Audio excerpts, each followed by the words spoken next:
In 1963, only 2 cameras were said to have captured the Dallas assassination, but a third one might rewrite everything we know about history.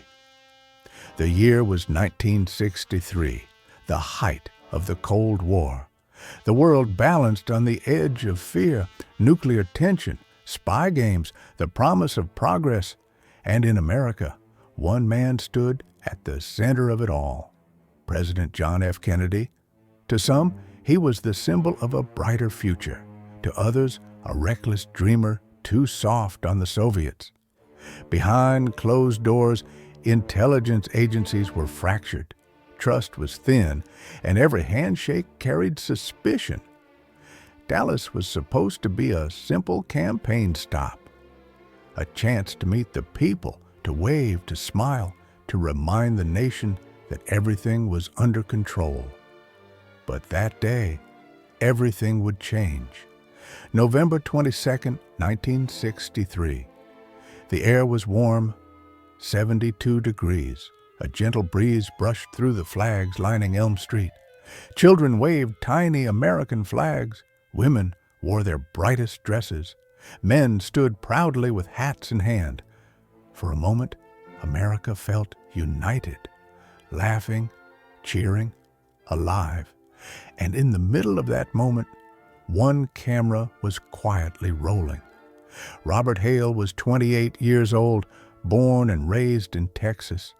His father was a mechanic, his mother a stage actress who believed every person deserves an audience. Robert grew up between the hum of engines and the hum of projectors. By high school, he was already making short films that won local awards. He studied journalism, but always carried his camera like a weapon. Silent, patient, always watching. He was quiet, observant, and often described as a man who listened more than he spoke. He'd once worked on a short security documentary for the Dallas Police Department. That's how the government first noticed him. So when they asked him to film the presidential motorcade, he didn't hesitate. It was an honor, he thought, but something about that morning felt off. Witnesses later said he looked pale, distracted, uneasy. One woman remembered seeing his hands tremble before he pressed the record button. 12:29 p.m.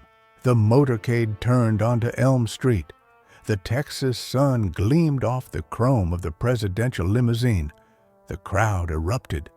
"Smile, Jackie," someone shouted. Cameras clicked, flags fluttered, children laughed. Hale stood under a lamppost, camera steady on his shoulder. He adjusted the focus, tracking the president's profile as the car slowed.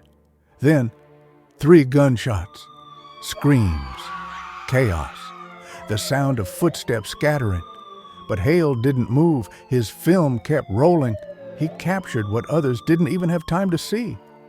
Later, one witness, a teacher named Laura Mills, said, "When everyone hit the ground, he stayed standing, filming, as if frozen."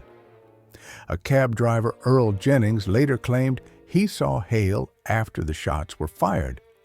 He was walking toward the bridge, holding his camera like it was all he had left. He looked broken.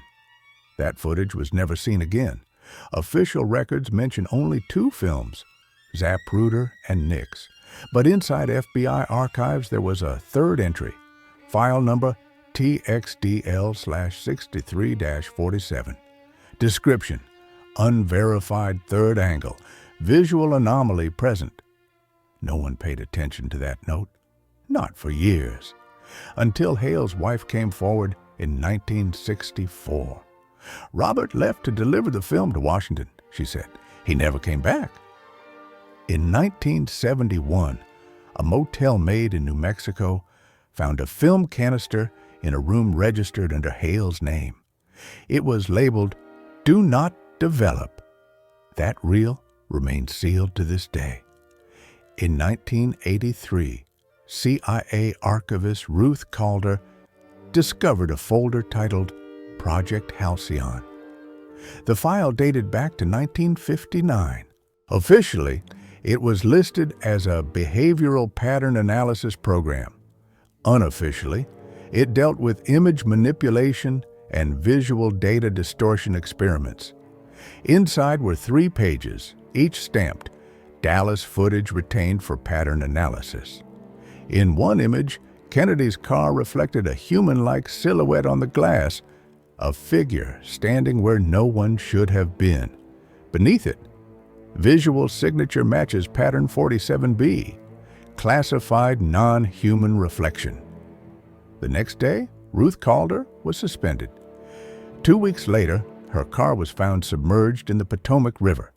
The official cause, accidental drowning. Her family said she couldn't swim, and the signature on her autopsy report wasn't hers. Film restoration expert Thomas Keane was rescanning the original Zapruder film. During frame-by-frame analysis, he found a brief blackout, 1.2 seconds of pure darkness. When viewed under infrared light, faint outlines appeared beneath the overexposed surface. A man holding a camera. Next to him, the code TX-DL/63-47. Keane prepared to publish his findings. 2 days later, his lab burned to the ground. The report said electrical malfunction. But security footage showed 2 men entering the building just minutes before the fire. The footage was confiscated. National security reasons. Keane never spoke publicly again. Hale used a Bell & Howell 414P D16mm camera, top of the line in 1963. It could shoot 24 frames per second for nearly 3 minutes continuously. The reels were steel-cased, durable, resistant to light leaks. They were often used by the military and news correspondents. So how did a freelance cameraman afford one? Someone had given it to him. Someone with connections. In 2015, independent researcher Samantha Reed uncovered a declassified document titled Photometric Analysis of Dallas Footage, 1963 to 1990. It described the mysterious reflection in Kennedy's limousine.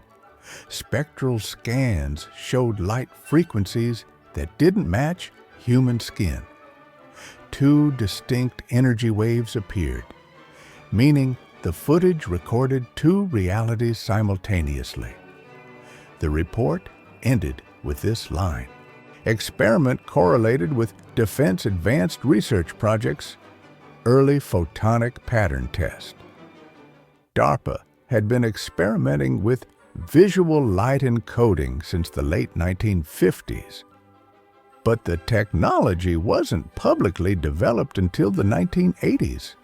So how could it appear 20 years earlier, during the Kennedy motorcade? Some witnesses described a brief flash in the sky moments before the shots. Others said the streetlights flickered, then went dark for half a second. One man recalled, "It was like the cameras went blind." Experts later analyzed the surviving footage and found synchronized microsecond gaps in all recordings, as if someone had cut a single frame out of history itself. Hale's recovered camera lens bore magnetic burn marks, damage only possible through high-frequency electromagnetic exposure, a power the 1960s simply shouldn't have had. During a renovation at the Dallas Archive building in 2023, workers discovered a hidden vault behind a concrete wall. Inside, a corroded Bell & Howell 414 PD camera. Serial number B&H-21547. When the film inside was developed, only 1 frame survived. It showed the back of Kennedy's car. Behind it, a man holding a camera, staring directly into the lens. And in the limousine's reflection, that same figure appeared once more, faint but unmistakable. Decades have passed, but the questions never stopped. Who was Robert Hale, really? What was Project Halcyon's true purpose? And why does every trail end in silence? Every frame of film carries a story. But some stories are designed to hide the truth. Maybe Hale's camera didn't just capture a murder. Maybe it caught history being rewritten. The missing reel has never been found. And yet, one question still echoes through time. If there really was a third camera, who was it filming for? 3 cameras, 2 official, 1 erased. If you believe there's more to the story, subscribe. Because history's greatest secrets aren't hidden in vaults, they're hidden in frames.